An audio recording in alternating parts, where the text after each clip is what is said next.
আজ আমরা রান্না করে নেব চটজলদি প্রেসার কুকারে পাঁঠার মাংস। আজ তাড়াহুড়ো থাকায় পুরো মাংসটা আমি প্রেসার কুকারে করেছি এবং খেতে বেশ সুস্বাদু হয়েছিল, সেটাই আপনাদের সাথে শেয়ার করে দেব।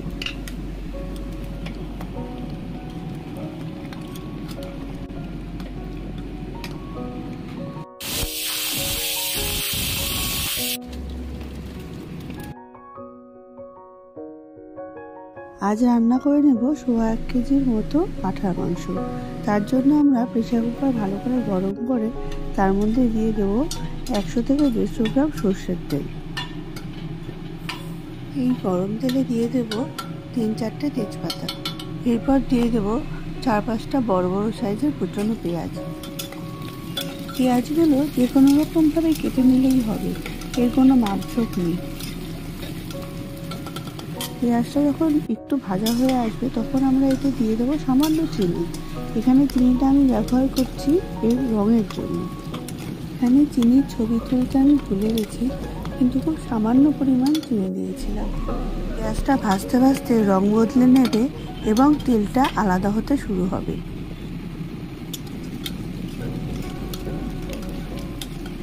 এরপর দিয়ে দেব বেশ করে পরিমাণ মতো লবণ।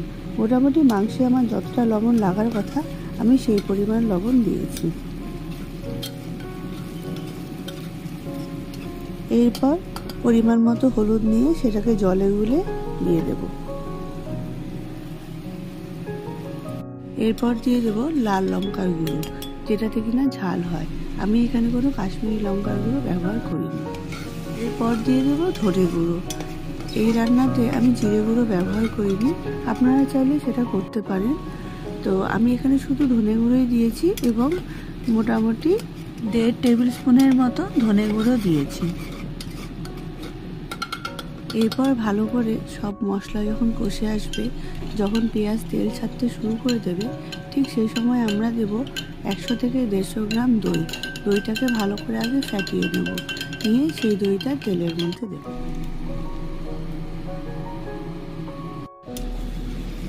দইটা দিয়ে ভালো করে নাড়াচাড়া করার মোটামুটি 2-3 মিনিট পরে দেখতে পাবো যে তেলটা আলাদা হয়ে আসছে। দই দেওয়ার পর যখন দেখব তেল ছেড়ে আসছে, ঠিক ওই সময় দিয়ে দেব কাঁচা মাংস এবং তার সাথে অল্প একটু কাঁচা পেঁয়াজ। এরপর মাংসটি ভালো করে মশলার সাথে মিশিয়ে নিতে হবে, উপর নিচে করে ভালোভাবে। এরপর আমরা আগে থেকে তৈরি করে রাখা কাঁচা লঙ্কা, আদা ও রসুনের পেস্টটা এই মাংসতে মিশিয়ে নেব। এই মিশ্রণটিকে মাংসতে দিয়ে ভালো করে নেড়ে চেড়ে নেব। এবার কম আঁচে প্রেসার কুকারটি ঢাকা দিয়ে একটু পরপর নেড়ে নেড়ে মাংসটা কষাতে থাকবো। ততক্ষণ কষাবো ততক্ষণ না তেলটা বেরিয়ে আসছে। যারা মাংসে গোটা রসুন খেতে পছন্দ করেন তারা এই সময় গোটা রসুন দিয়ে দেবেন। আমি এখানে 3টে গোটা রসুন দিয়েছি। এরপর মোটামুটি এইভাবে নাড়াচাড়া করার আধ ঘন্টার মাথায় তেলটা ছেড়ে আসে, তখন আমি ফুটন্ত গরম জল এতে মিশিয়ে দিই। যে যেমন ঝোল খেতে চাইবে সেরকম পরিমাণ দিয়ে দেবে। এই সময় আমি পাশে একটি পাত্রতে জল গরম করতে বসিয়ে দিয়েছি এবং দেখুন মশলা এবং মাংস কষাতে কষাতে কিন্তু বেশ জল ছাড়বে। আমাদের বারবার করে কম আঁচে কষাতে কষাতে জলটা একদম কমিয়ে ফেলতে হবে এবং তেলটা সম্পূর্ণরূপে যেন বেরিয়ে আসে।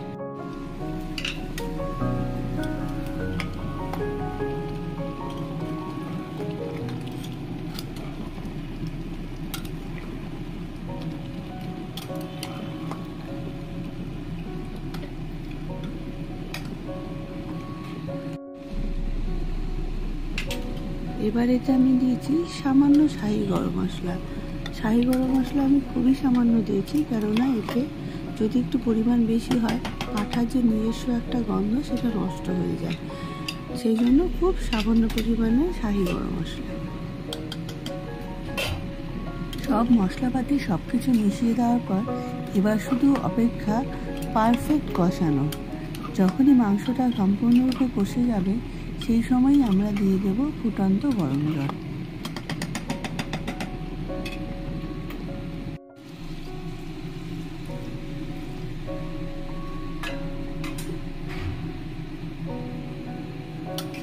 এবার আরেকবার ভালো করে মিশিয়ে নেব।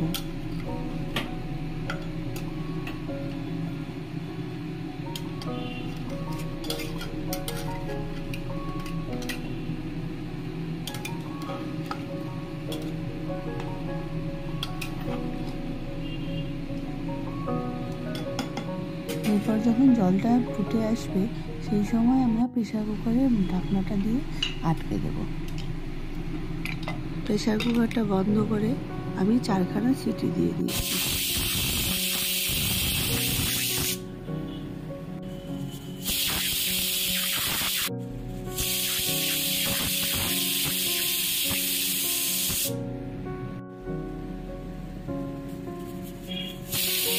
প্রেসার কুকারের সিটিগুলো আমি দিয়েছি সম্পূর্ণ হাই ফ্লেমে।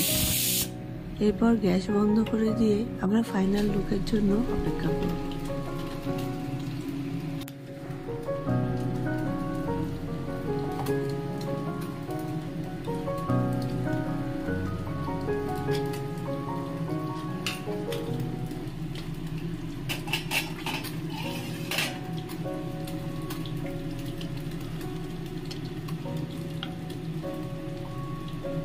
এবার আমরা একটু দেখে নেব যে মাংস সেদ্ধটা ঠিক আছে কিনা। প্রচন্ড গরম। বাহ, সেদ্ধটা খুব ভালো হয়েছে। এবার শুধু অপেক্ষায় গরম ভাতে পাঁঠার মাংস পরিবেশন করার। মাংস ধোয়া, কাটা, বাছা এবং রান্না করা সব মিলিয়ে আমার মোট সময় লেগেছে 1.5 ঘন্টার থেকে 1.5 ঘন্টা। আপনারাও অবশ্যই ট্রাই করুন, আশা করি নিরাশ হবেন না।